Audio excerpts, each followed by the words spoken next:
Now, I want to get busy on the first couple of subjects for today. Everybody that's okay, say I'm okay. Here's the first subject that I've found so interesting. I want to share it with you. Then I want to talk about personal development, the subject that I started listening to age 25 that revolutionized my whole life, from my mentor, Mr. Earl Show. Here's an interesting subject. Just jot it down. It's called Enlightened Self-Interest. Enlightened Self-Interest. It's a fascinating study to study the idea of self-interest. But just make this note. All of us, have self-interest. The key is for it to be enlightened so that everybody wins and no one loses. Our first interest is to survive. What does it take to survive? Our second interest is to succeed. What does it take to succeed? What does it take for me personally to survive and to succeed? Can I legitimately be interested enough in the things that help me both succeed and survive? And here's what I discovered. The answer is yes. It's possible to exercise self-interest, but to do it in such a way that no one loses, everyone benefits. Key phrase. Life was not designed to give us what we need. Life was designed to give us what we deserve. We do not reap a harvest in the fall because we need it. We reap a harvest in the fall because we deserve it.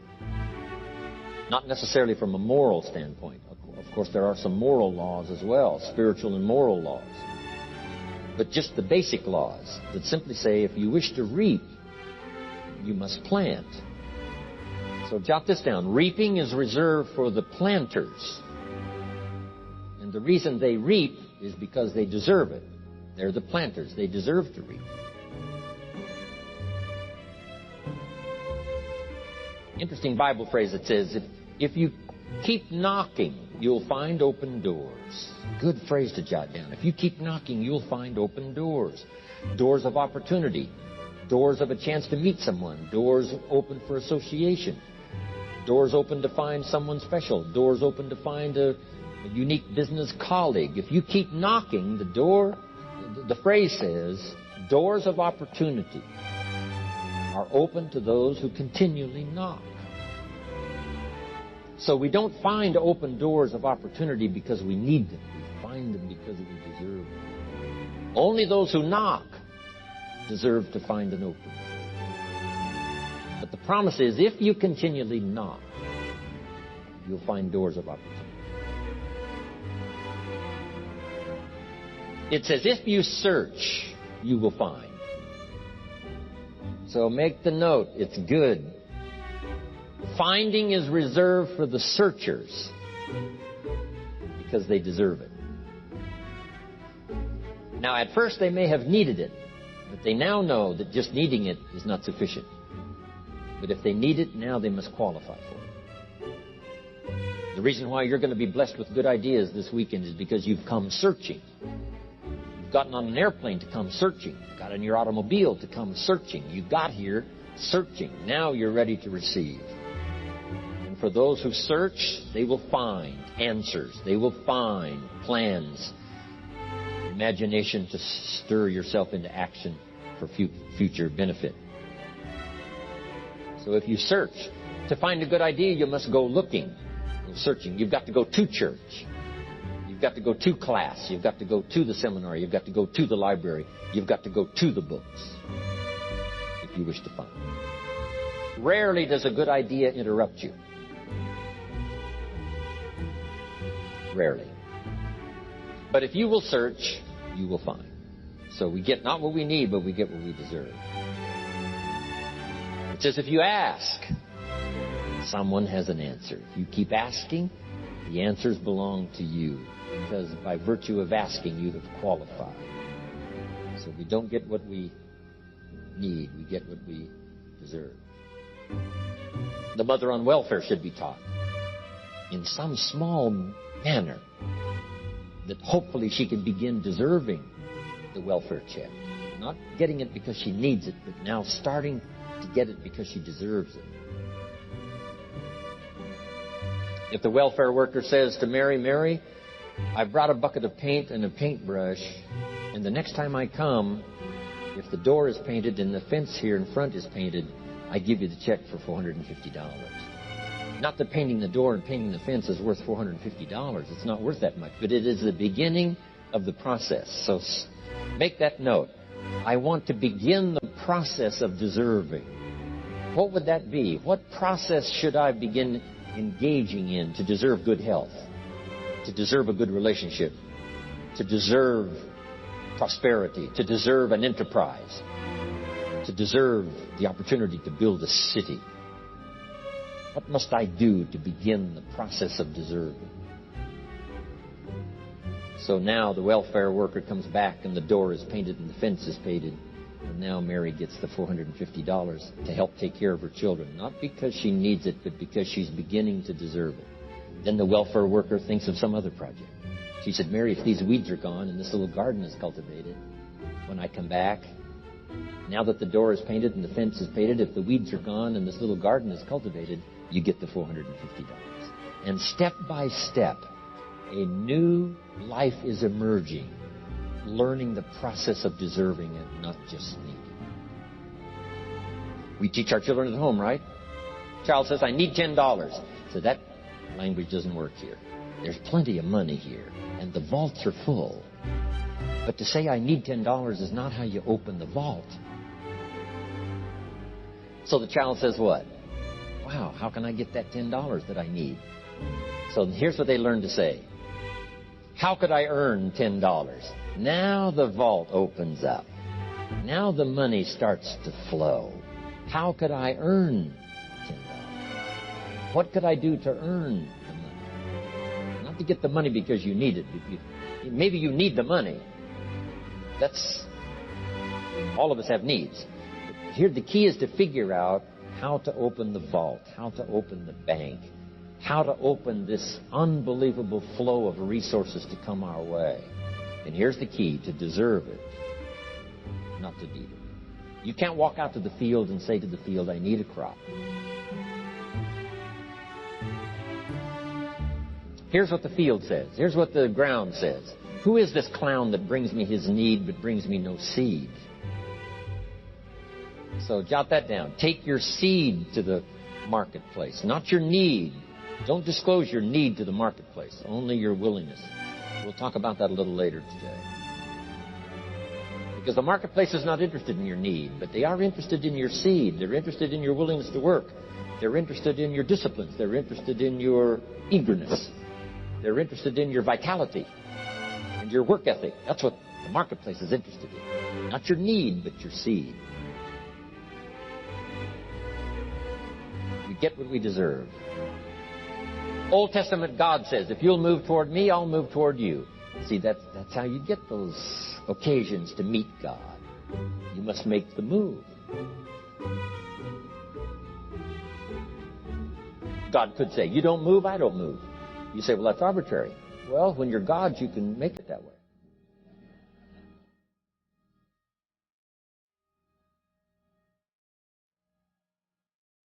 So, the law says if you wish to receive. Now let's talk about enlightened self-interest. If you wish to receive.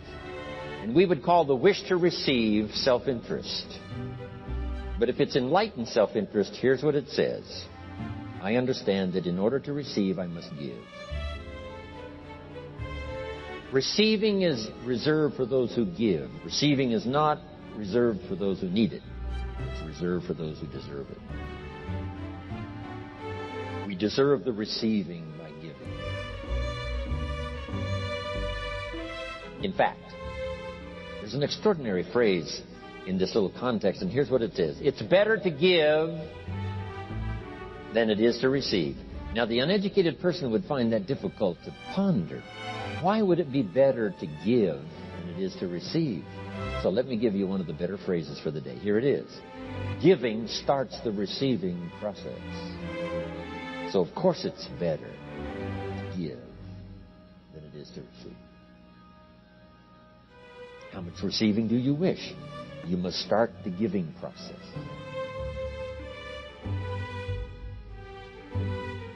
For me to receive my additional fortunes for the future, not necessarily for the money, because I don't need the money. I take the money. I don't need the money. But here's what I do need. For someone to say, a year from now, 5 years from now, Mr. Rohn, that seminar helped to change my life. And for whatever reason, I was brought here to this place for this time. And later someone says that.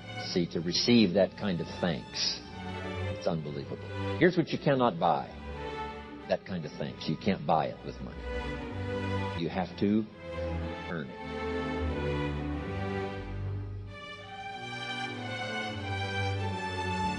Now, let's expand a little further now. It's called the law of riches and wealth.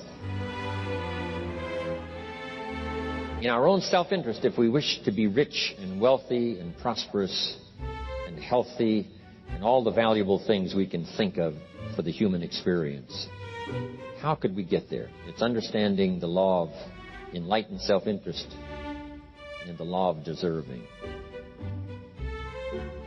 The question was asked in the Bible, how can we be great? What is the key to greatness? Great wealth, great return, great accolades, trophies to put on the mantle above the fireplace. How can we get great respect, great riches, great abundance for ourselves? How can we get that? And the answer was given, and here was the answer. Find a way to serve. Find a way to serve the many. So I paraphrase it to read this. Service to many leads to greatness. Service to many leads to greatness. Someone says, well, about the best I can do is take care of myself. That's okay. Self-care, has its own reward, but it's very limited. Somebody says, I can't be worried about other people's problems. I got enough problems of my own. That's okay. Self-defense is okay. Self-preservation is okay, but it has a very limited reward. If you wish to change that into abundance, prosperity, and uniqueness, then here's what you must do. Help solve other people's problems. Help find answers for someone else. Not just for yourself, but for someone else. And in that kind of service, you now begin the process of greatness.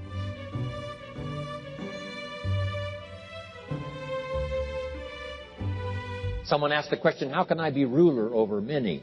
How could I manage a lot of people? How could I be the leader of a vast movement or enterprise? Here was the answer. Nothing wrong with that wish. We call that self-interest of the highest kind. Wishing to be the manager, the ruler, wishing to be presiding over many people. Here was the answer. Be faithful when the amounts are small. Be faithful when there's just a few. Be disciplined when there's only a few. That starts to entitle you to someday be ruler over many. You say, well, if I had a big organization, I'd really run it with a strong hand and I'd be a fabulous leader.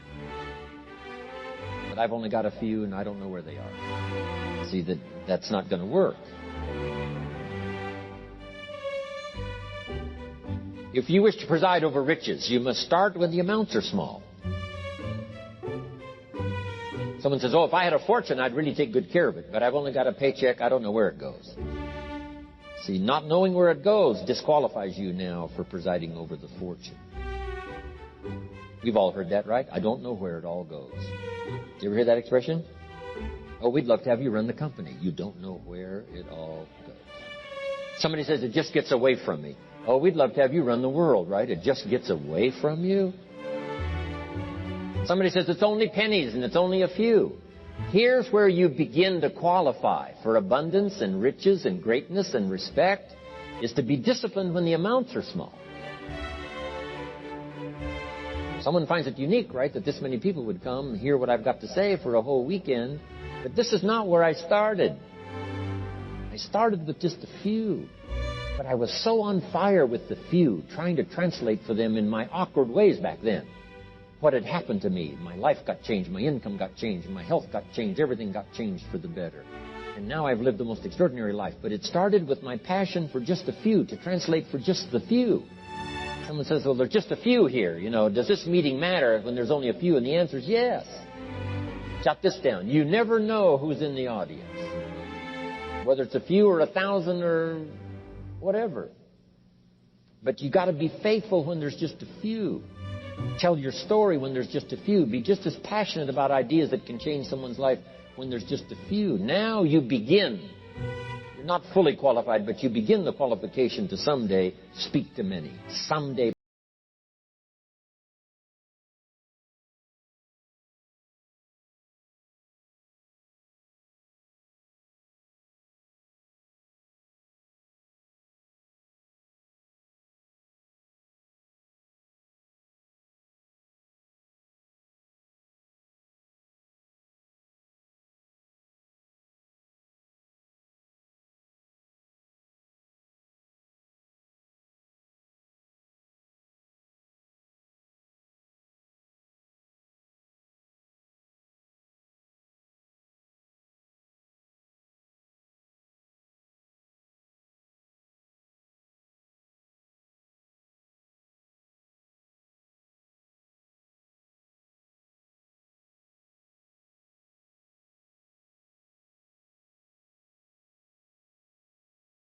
Interest in accelerated personal development. That you will read whatever you have to read. You will hear whatever you must hear. And you will watch and see whatever you must see in order to make your life refined and worthwhile and achieve all of your purposes. That's what I want this stopping station to be these 3 days. Just to come here and sit for a while and listen and ponder and take notes and work hard. And see if you can't absorb, get all that you possibly can here, so that it will start to refine your life even before you get on an airplane and fly back to wherever you came. Before you get in your car and drive away. What we share with you here with whatever, all the rest that you've learned, this will be a catalyst to start a process even before you get home and start working. Some of you are going to set some goals. We're going to do the workshop tomorrow.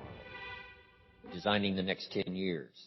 Hopefully you'll come up with some new promises, some new objectives, some new ideas.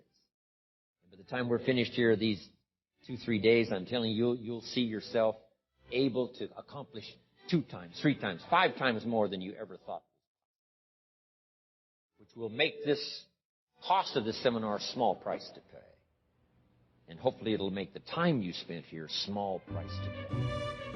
Compared to making this an investment in your future, in what will flow in terms of money and income and return and reward and respect and dignity and accolades, trophies, all the stuff that can be yours. A marriage that lasts forever, a friendship that nourishes you forever, things that you'll find that you'll keep and treasure for a lifetime. Hopefully this is one of those weekends. It takes a lot of effort to learn. It takes a lot of effort to grow. It takes a lot of effort to decide and debate. But jot this down. It's all worth the price. Whatever stimulates you to think, whatever stimulates you to wonder, whatever stimulates you to react or even to debate, even if you hear something you say, well, that's not right. See, that's still valuable. It means you're awake. It means you're alert. It means you're alive. It means your mind is ready to take on something, whether it's agreeable or not agreeable. Something right, something wrong. Who cares what it is? We've got to listen to a variety of voices. And some are going to come from the left and some are going to come from the right. And some are going to come from mysterious sources. And some will try to entice you with all kinds of stuff. But that's okay. Just so you're alive and alert and awake, ready to process anything that comes your way. Take the best of it and make it beneficial for you. So that tomorrow you walk with a stronger step. Next month you see a clearer vision. And a month from now, the purpose for your life is multiplied by 2, 3, 5. That's what I want to create. So, now, to hurry and get through, because we have so many subjects to cover, let's cover now some other things under personal development. Here's one that's important. As you read and as you listen and as you study and as you grow and as you take notes and as you fill up your journal, and then try to work on the ideas to make yourself valuable in the marketplace. Here's something to remember under personal development, some things I had to learn. First, steps to success. First of all, you need good ideas. Just decide right now you're going to accelerate your plan for collecting good ideas. Ideas for your life, ideas for your health, ideas for your marriage, your relationships. Ideas that stimulate. One idea sometimes leads to the next, leads to the next. And the 4 or 5 ideas in the future that really thrust acceleration into your life, you couldn't have gotten unless you went through the first one and the second one and the third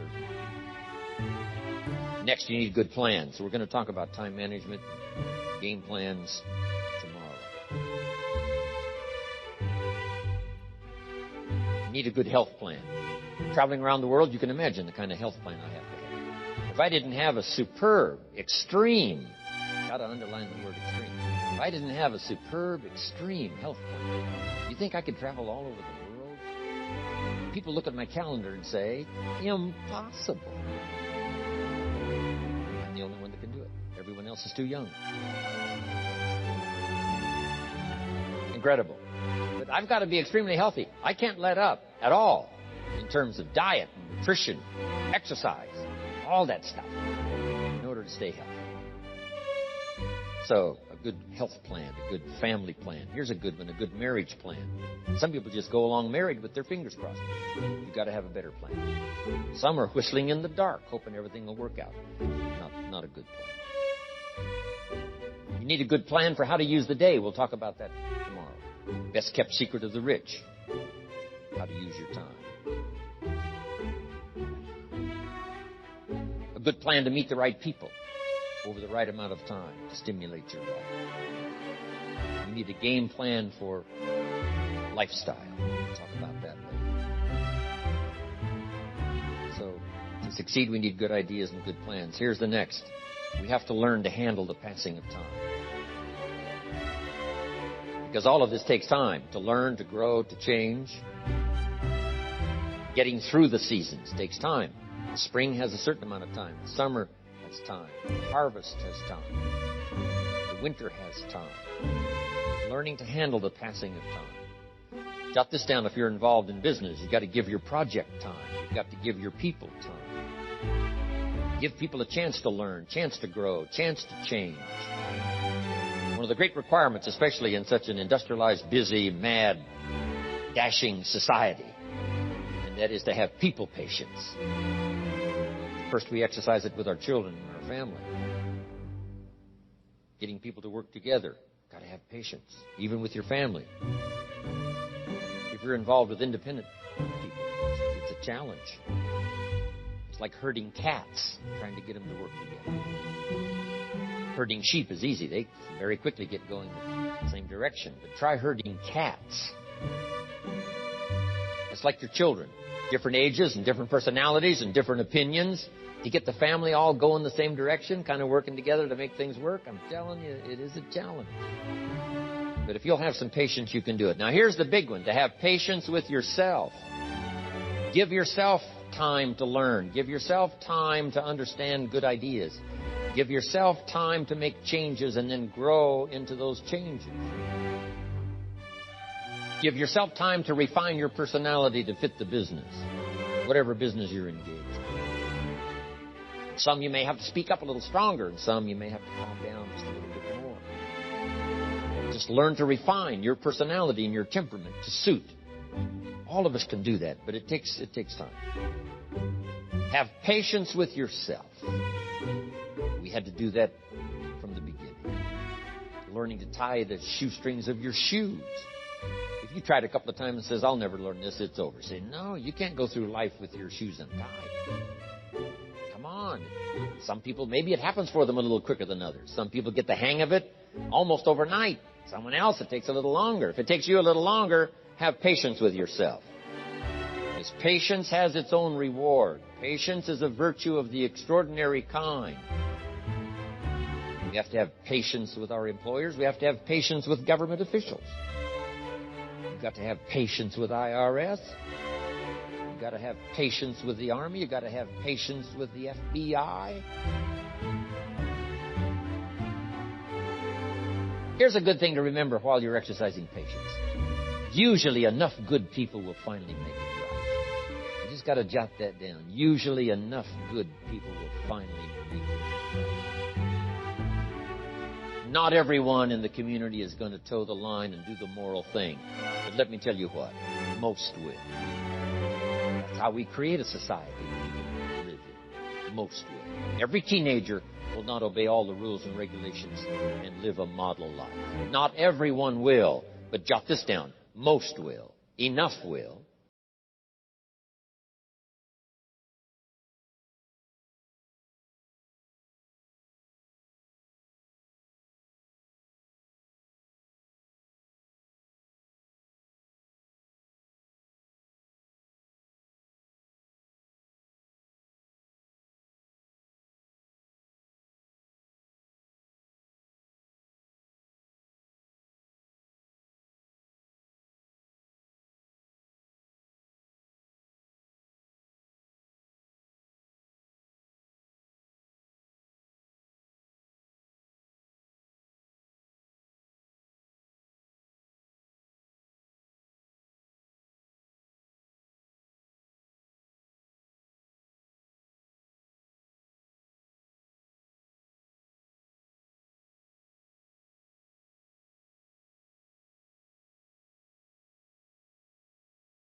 So have patience.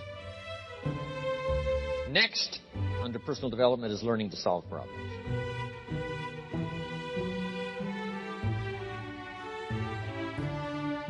By the way, having patience with the seasons takes time to develop the crop. You can't plant the seed, dig around it in a few days saying, where is it, where is it? And you can't really help. All you can do is nourish. Some people plant in the spring, leave in the summer. Just haven't got the patience to last. So next comes solving problems. Business problems, family problems, personal problems, financial problems, emotional problems, and all problems. Here's a good idea I found in solving problems. Every once in a while you've got to. I can just describe it for you. Take a piece of paper, put a line down the center of the paper, and on the left side describe the problem. So just jot that down. A piece of paper in half, on the left side, describe the problem. Sometimes it's a good idea to take a problem out of your head and put it on paper. We'll talk a little bit more tomorrow about how to think on paper. This is one of the ways to think on paper.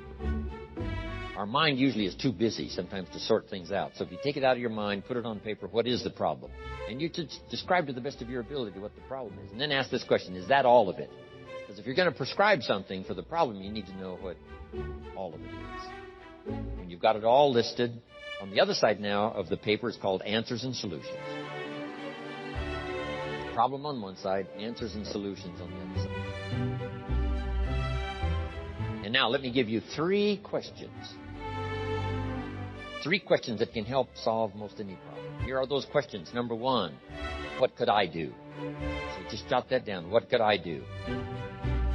Then you start developing what we call working papers. And the working papers consist of making a list of the things you could do to solve this problem. Number 1, and you say, well, number 1 would take too long. I can see that right now. Let's go to number 2.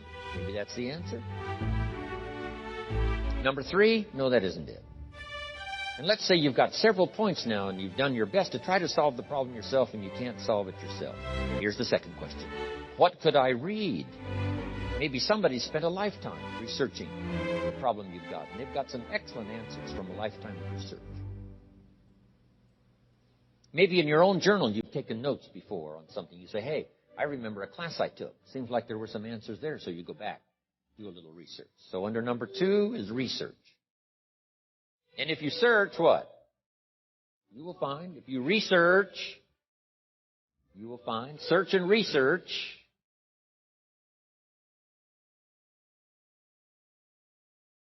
Now, research as soon as possible, because if the problem is severe, you don't want to wait till too late. My friend Kenny comes to me and says, he just lost a beautiful lady, fabulous lady. They got a divorce. She was really. Then after his divorce, he comes to me and says, you know, it's over. But he says, you know, something strange. He said, I found a book in my own library that I think would have saved my marriage if I had read it before my divorce. And it was a book entitled How to Live with Another.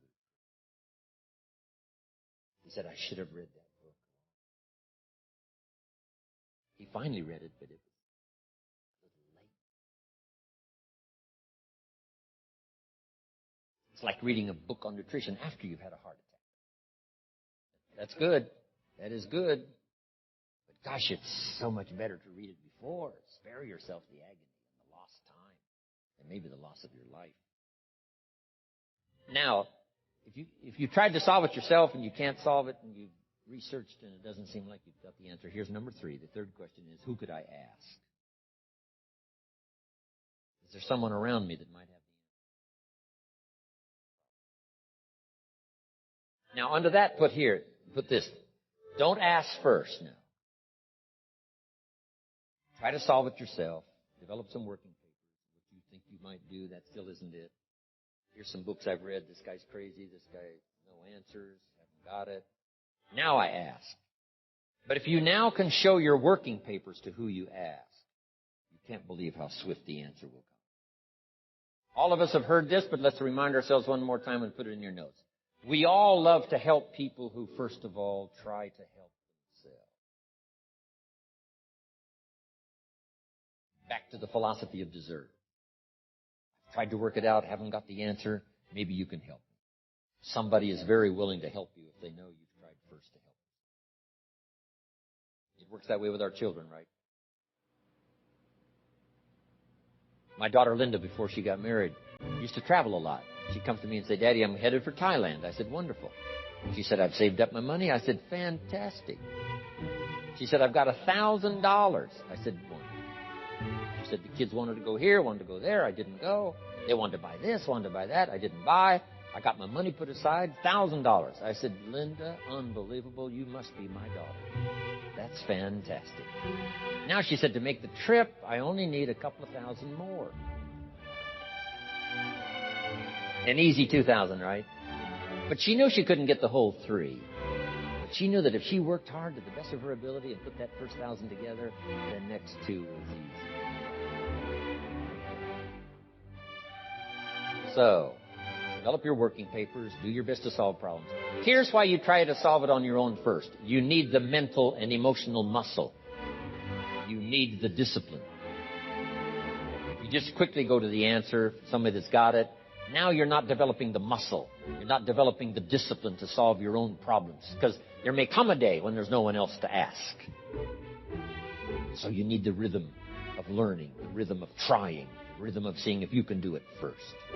to build the emotional, mental muscle.